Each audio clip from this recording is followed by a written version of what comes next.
लाल का आज दिल्ली दौरा है। राजस्थान में मंत्रिमंडल विस्तार की कवायद शुरू हो गई है। दिल्ली में पीएम मोदी सहित केंद्रीय नेतृत्व से मंत्रिमंडल विस्तार पर करेंगे चर्चा और सीएम भजन लाल शर्मा दोपहर 1 बजे विशेष विमान से दिल्ली जाने का कार्यक्रम उनका तय किया गया है। अचानक दिल्ली दौरे के कार्यक्रम से मंत्रिमंडल विस्तार को लेकर अटकलें तेज हो गई है। मुख्यमंत्री भजन लाल शर्मा ने कल राजभवन में राज्यपाल से भी मुलाकात की थी। तो देखिए, अब मंत्रिमंडल विस्तार को लेकर चर्चाएं शुरू हो गई है राजस्थान में। वहीं दिल्ली में पीएम मोदी सहित केंद्रीय नेतृत्व से मंत्रिमंडल के विस्तार पर चर्चा की जाएगी। सीएम भजन लाल शर्मा दोपहर 1 बजे विशेष विमान से दिल्ली जाएंगे। तो ये कार्यक्रम प्रस्तावित किया गया है। अचानक दिल्ली दौरे के कार्यक्रम से मंत्रिमंडल विस्तार को लेकर अटकलें भी तेज हो गई है। मुख्यमंत्री भजन लाल शर्मा ने कल राजभवन में राज्यपाल से भी मुलाकात की थी।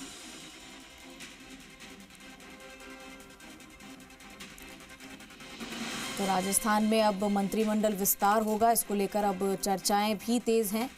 लेकिन अब इस मंत्रिमंडल में क्या कुछ फेरबदल हो सकता है, इसी पर सबकी निगाहें टिकी हुई है, क्योंकि इसको लेकर आज जो है दिल्ली में पीएम मोदी सहित केंद्रीय नेतृत्व से मंत्रिमंडल विस्तार पर चर्चा करेंगे। सीएम भजन लाल शर्मा दोपहर 1 बजे विशेष विमान से दिल्ली जाने का उनका कार्यक्रम है। और ज्यादा जानकारी के लिए हमारे सहयोगी निजाम कंटालिया हमारे साथ फोन लाइन पर जुड़ चुके हैं। निजाम का रुख करती हूँ। निजाम, अब राजस्थान में मुख्यमंत्री तय हो गया है, लेकिन अब मंत्रिमंडल विस्तार को लेकर कवायद तेज हो गई है। ऐसे में क्या कुछ फेरबदल देखने को मिल सकता है और किस तरीके की फिलहाल हलचल देखने को मिल रही है? देखिए, शपथ ग्रहण के बाद जो राजस्थान के मुख्यमंत्री का भजन लाल शर्मा आज पहली बार दिल्ली आएंगे। दोपहर 1 बजे जो है विशेष विमान से जयपुर से रवाना होकर वो करीब 2 बजे दिल्ली पहुंचेंगे। तो दिल्ली पहुंचने के साथ ही ये और उसमें साथ जुड़ गया है कि मध्य प्रदेश के मुख्यमंत्री वो भी यहाँ आ रहे हैं। यानी कि जो मंत्रिमंडल का गठन होना है उसको लेकर वो अपने शीर्ष नेताओं से जो बीजेपी के शीर्ष नेता है, जो हमारे पास जानकारी निकल के आ रही है, वही की राष्ट्रीय अध्यक्ष जेपी नड्डा, गृह मंत्री अमित शाह, BL संतोष और उसके बाद जो है प्रधानमंत्री नरेंद्र मोदी से कल सुबह मुलाकात कर सकते हैं, या आज देर रात अगर समय मिलता है तो देर रात में मुलाकात कर सकते हैं। यानी ये जो दौरा है पूरी तरह से मंत्रिमंडल गठन और इसके साथ शपथ लेने के बाद एक जो शिष्टाचार मुलाकातें होती है वो भी कह सकते हैं, और इसके साथ मंत्रिमंडल का चूंकि चयन करना है और उन सारी चीजों का, क्योंकि देखिए 21 और 22 तारीख को बीजेपी के बड़े दिग्गज नेताओं की भी मुलाकात है, यहाँ पर बैठक है। और उस बैठक के बाद ये भी चर्चा सामने आ रही है कि केंद्रीय मंत्रिमंडल में भी फेरबदल हो सकता है 25 तारीख के आसपास।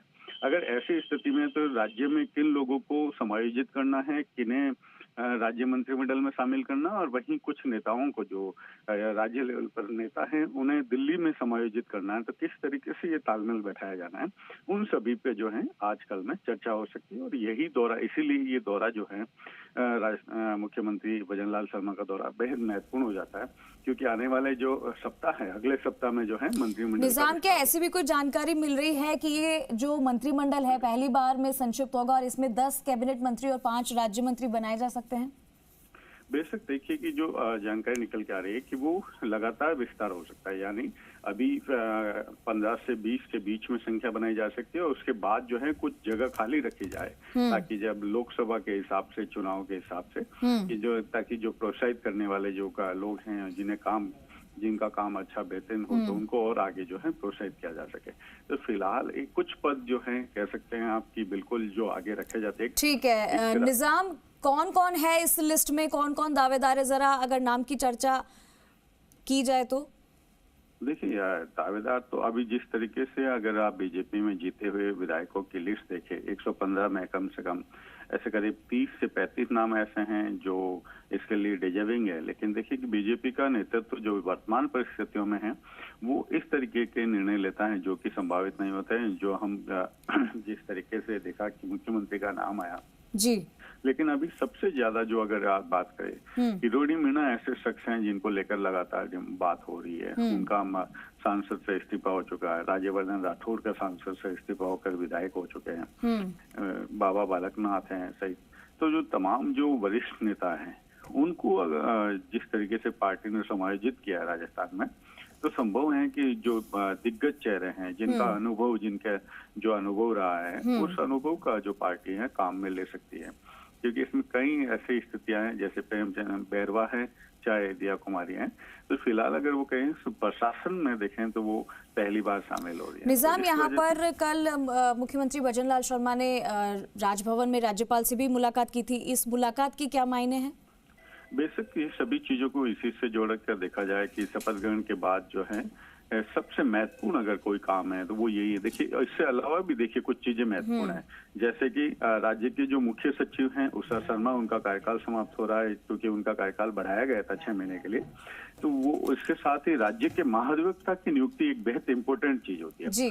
राज्य का महाधिवक्ता कौन तय होगा, इसको लेकर भी वो है शीर्ष नेतृत्व से बातचीत कर सकते हैं, क्योंकि देखिए जाति समीकरण भी लगातार एक तरह से सोशल मीडिया अगर आप देखेंगे तो लगातार सवाल खड़े हो रहे हैं कि सभी जो पद हैं, बड़े पद, उन पे केवल एक ही जाति के लोग हैं या जातिवाद को लेकर भी लगातार क्वेश्चन कर रहे किया जा रहे हैं। तो उन सभी चीजों को समायोजित करने के लिए भी शीर्ष नेतृत्व से बातचीत की जा सकती है, क्योंकि देखिए मैंने जैसा कि बताया महाधिवक्ता का पद है, इसके साथ ही अगर राज्य के मुख्य सचिव का पद है, प्रमुख सचिव हम देख ही चुके हैं, इसके साथ ही कई ऐसे डीजीपी की पोस्ट है, तो डीजीपी वर्तमान में देखें जिस तरीके से उमेश मिश्रा है, तो इसके साथ ही किस तरीके से समायोजन किया जा सके, एक मैसेज दिया जा सके, क्योंकि लोकसभा चुनाव है अगले 5 महीने बाद और जातीय समीकरण एक बड़ी चुनौती रहती है सभी के साथ। और जिस तरीके से अभी किरोड़ी मीणा के समर्थकों ने जिस तरीके से कहें तो सोशल मीडिया पे थाम रखा है या अलग अलग जातियों के नेताओं को लेकर सोशल मीडिया थाम रखा, तो उन्हें रोका नहीं जा सकता। जी, तो इससे कोई ठीक है निजाम। तो ये सारी परिस्थितियां तो मंत्रिमंडल के विस्तार को लेकर काफी सारी चीजें हैं जिन्हें देखना बेहद जरूरी है। आप जैसा कि बता रहे हैं कि अनुभवी लोगों को इस बार मौका ज्यादा मिल सकता है, लेकिन अब देखना ही होगा कि लिस्ट में कौन कौन से नाम शामिल होते हैं। बहुत शुक्रिया आपका इस तमाम जानकारी के लिए। तो देखिए, अब लगातार आप देख रहे हैं कि मंत्रिमंडल विस्तार को लेकर अब बैठकों का दौर भी शुरू हो गया है और कई चेहरों को लेकर भी पार्टी आला कमान के साथ चर्चा कर सकते हैं। और इससे पहले आपको बता दें कि सीएम भजनलाल शर्मा ने राजभवन पहुंचकर राज्यपाल कलराज मिश्र से मुलाकात भी की है इस सिलसिले में।